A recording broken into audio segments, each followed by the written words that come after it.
I have seen all your comments and DMs about Professor Anele, and I have nothing to say except this. This is the Honorable Professor Anele Hammond, 19 qualifications, 3 PhDs. She's an ex-banker and commercial and business law expert. And this is her story. I say this with humility, and I'm not going to mention all my qualifications, but let's just talk about the finance strength. BCom Finance, BCom Honors, Financial Management, Masters in Commerce, Financial Management, Masters in Business Administration, Strategic Finance, Executive MBA, Strategic Finance, PhD Finance, and with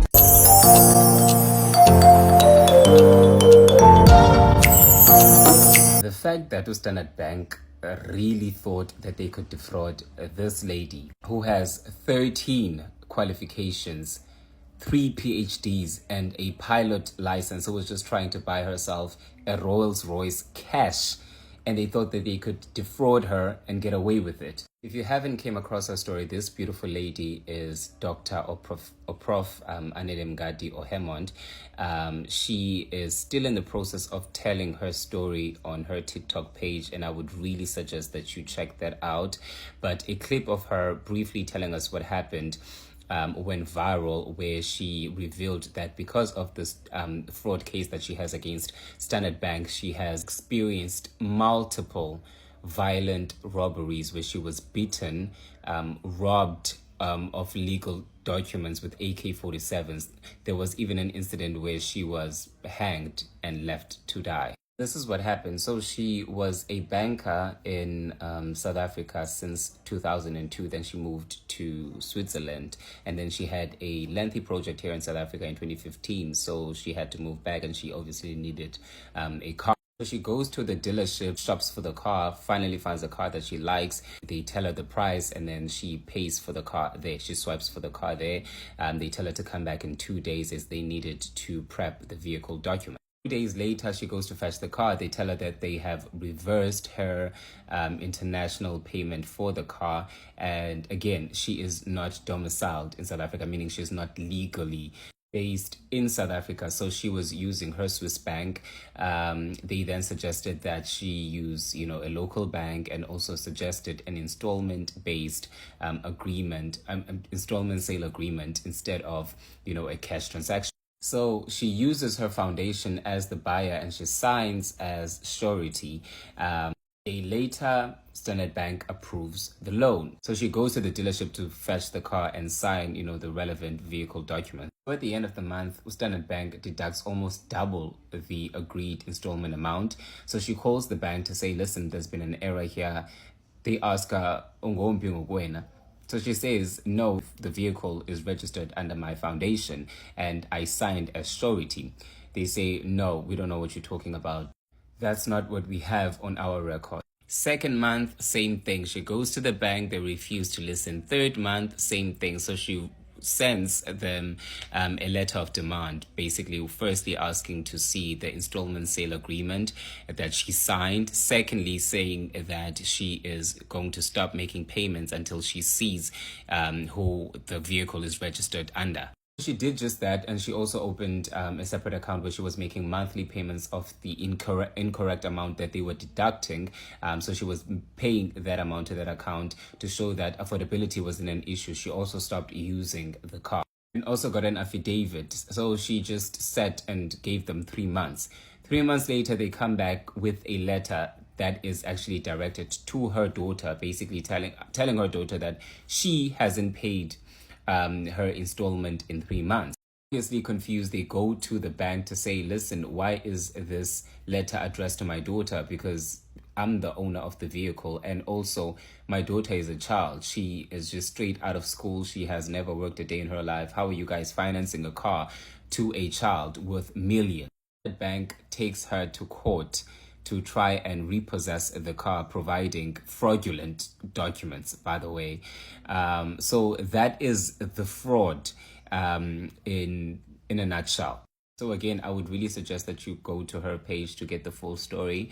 But the things that she has shared, that she and her daughter suffered at the hands of Standard Bank, I have no words. I am just traumatized just listening to her narrate the story. I cannot even begin to imagine how they survived all of that. I think that this should be the number one story in the country right now, and everyone that is involved should be under the jail, especially you, Sim Chabalala of Standard Bank.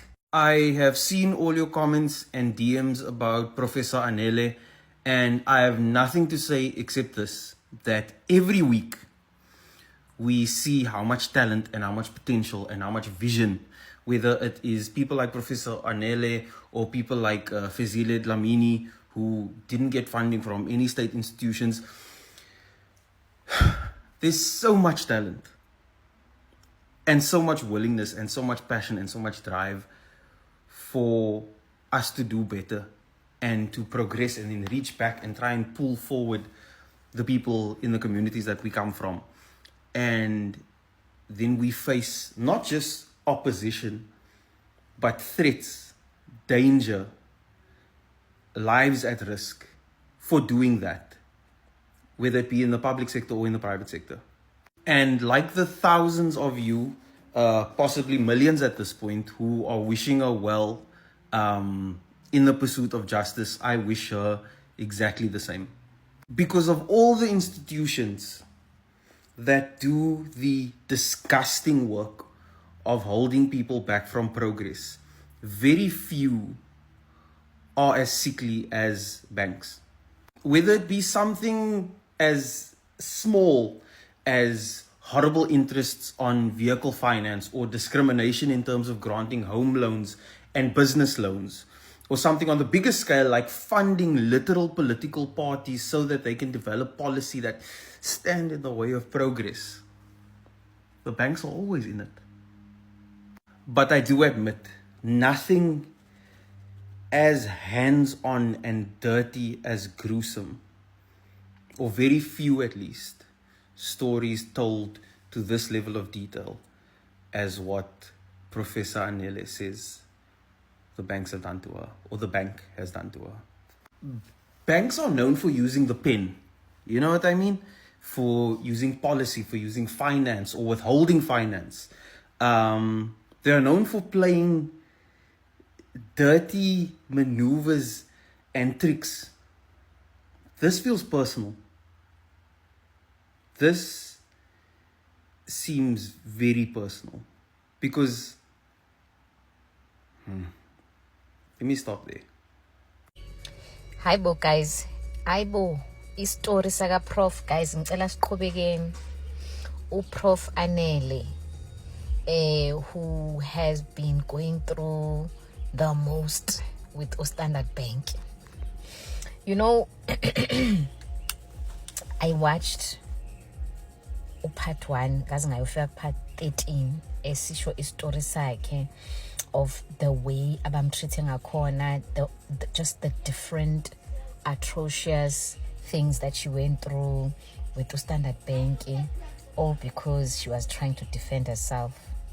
Yabona nje thina ke who are young, we all see ourselves and our stories in Prof Anele, because there are so many of us who have gone through horrible things, you know, singakwazi ukuzidefenda. I remember mina before movele Abu Dhabi, I think I was 20. I was also taken advantage of by a lawyer. This lawyer was supposedly a landlord.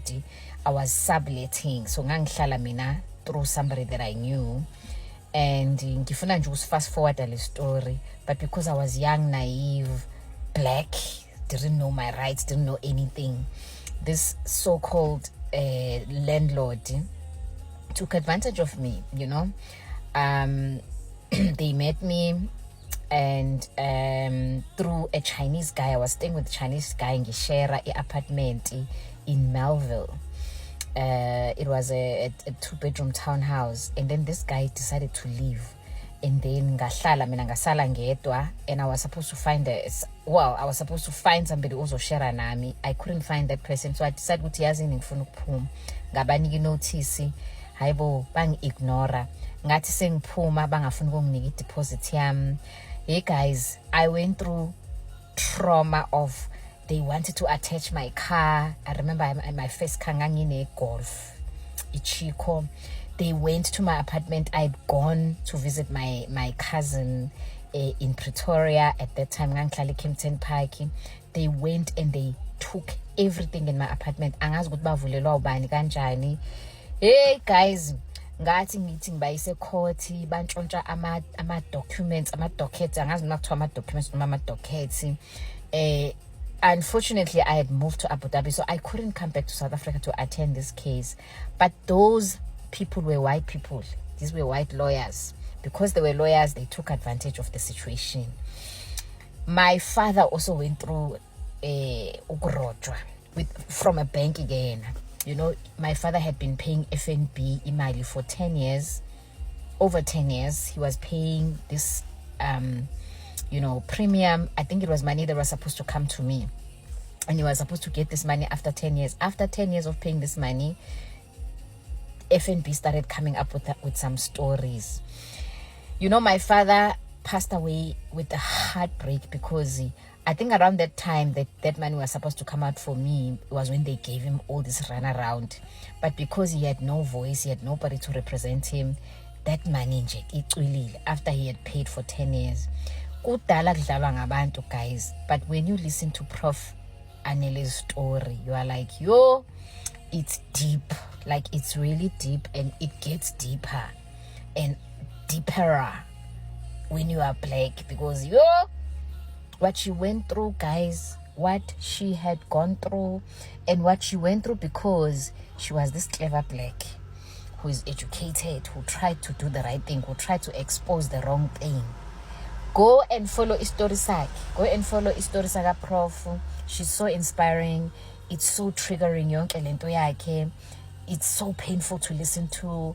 But Standard Bank, thank God I don't even bank with Standard Bank. Mina ayikho nje into engihlanganisa no Standard Bank, but I just have a traumatized experience with FNB through my father. Nje. Go and watch istory saka Prof and come back uzokhomenta la umtshela ukuthi what do you think.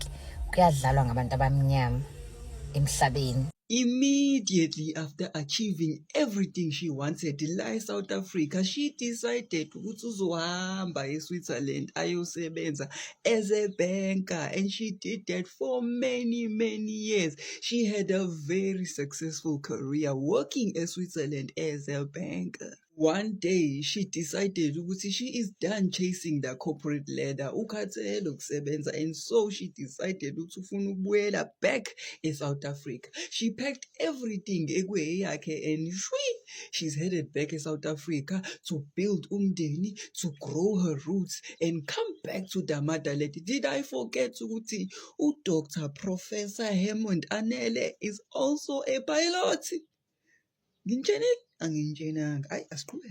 In South Africa, vele, she had already invested in a house. In South Africa, she already had businesses. Kodwa manje, she thought, nope, she needed to buy a car. Now, the problem is, angazi ukuthi whether ubefuna ukuthenga i-Rolls Royce Cullinan noma ubefuna ukuthenga i-Rolls Royce Phantom. Yabo. But engikwazi ukuthi ubefuna ukuthenga i-Rolls Royce. Since she has lived abroad for so many years, the only bank she uses is iBank yase Switzerland, an offshore bank account. And so when she went to the dealership, everything was processed kahle until came the parts where buying mele akhokhe. She whipped out her bank card and then tapped the machine to pay. The process took a little bit longer. Bank then told her, nope, she should go bazumfonela. After a few days, the bank then called her.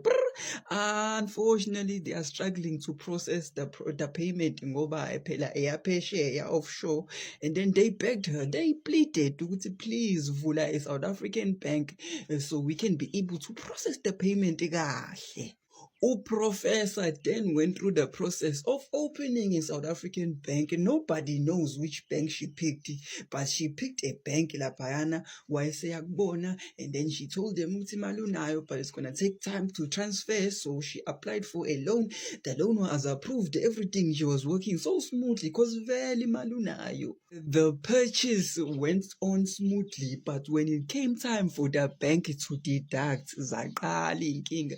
You see, the bank thought they were clever. They started deducting more than they should be deducting. Ngobani, they realized ukuthi uprofessor unemali in the bank. Understand ukuthi they did that for months until uprofessor had enough. Wahamba waye bank wa reporter and the bank denied. Bapika. But because the proof was there, wahamba professor went to wire a Sensen police station to report everything, and then the bank decided to serve uprofessor wethu with notification ukuthi akavele ecourt ngobani ibhanki selithi manje uprofessor is suing, kodwa manje uprofessor is the one who's being cheated out of imali yakhe. So the bank she chose, asiyazi, we don't know which bank she chose, but the bank she chose has a syndicate, and the syndicate is dedicated towards stealing imali zabantu. It was gripping, it was a thrilling story. No, let me tell you a bit about this woman. In News 24, there was an article written about her. The article was published in December of 2018. Dr. Anele Hammond, one of this country's most highly qualified academics, is researching a gap in beneficiating in the mining industry. I don't even know what that word means.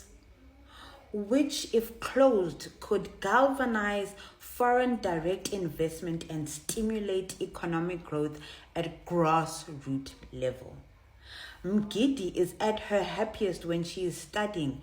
She has, in 2018, she has 11 academic qualifications and simultaneously enabling institutionalized children who make up 13% of our population to attain their full potential.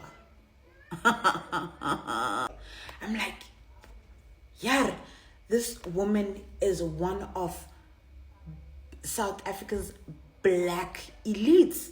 I'm like, I need to know more. So I kept on Googling her. Anele Hammond on Everybody Wiki. Born in South Africa, obviously born in South Africa, born in Soweto, Johannesburg in 1967. It says over here, early life and education. She is an academic who is highly qualified in multidisciplinary doctorate of philosophy degree. What is that? In the University of Wits, publishing her dissertation, published her dedication to her academic career in their local newspaper, Wits, which in turn resulted in the Sunday Times and other media houses taking an interest in her. Go and watch it. Like, you guys will understand why I'm making this video. Go and watch it yourself.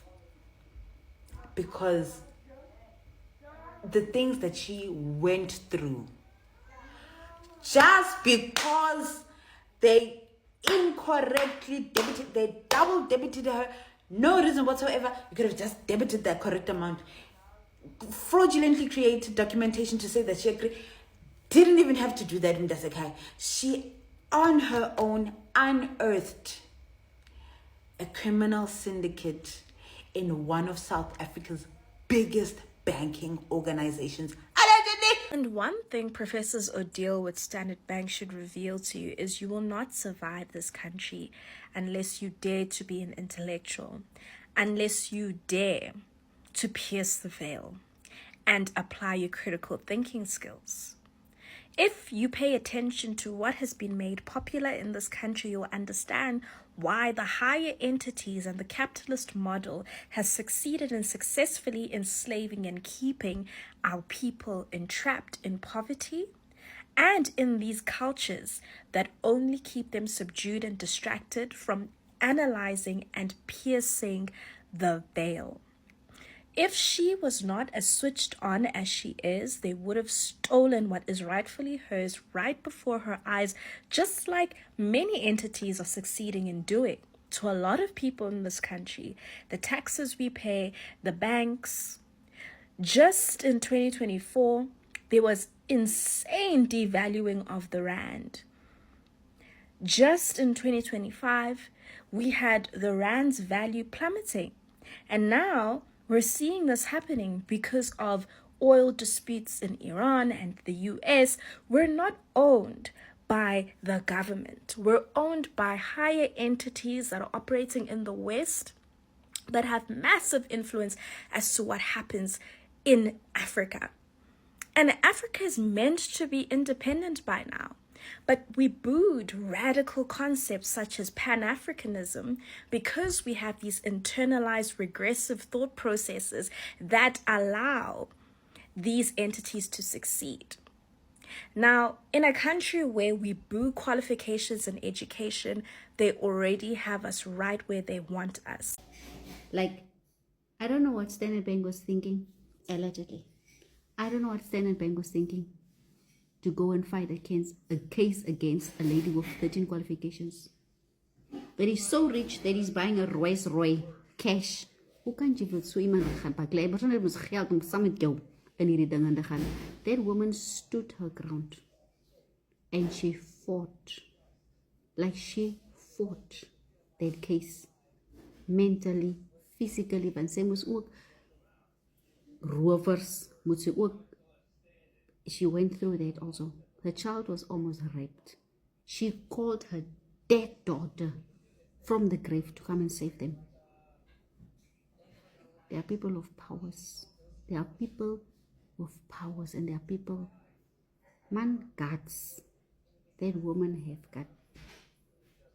Yo. You know most how we trust the banks to be our executors when we are no more. And how we trust the banks with everything. Like if there's a payment goes through, they say, okay, it's the bank. Want die bank is eerlik. My sister, gaan kyk jou bankstaat en gaan kyk om 3 keer oor. Because people are being defrauded by the very institutions that we think is looking out for us.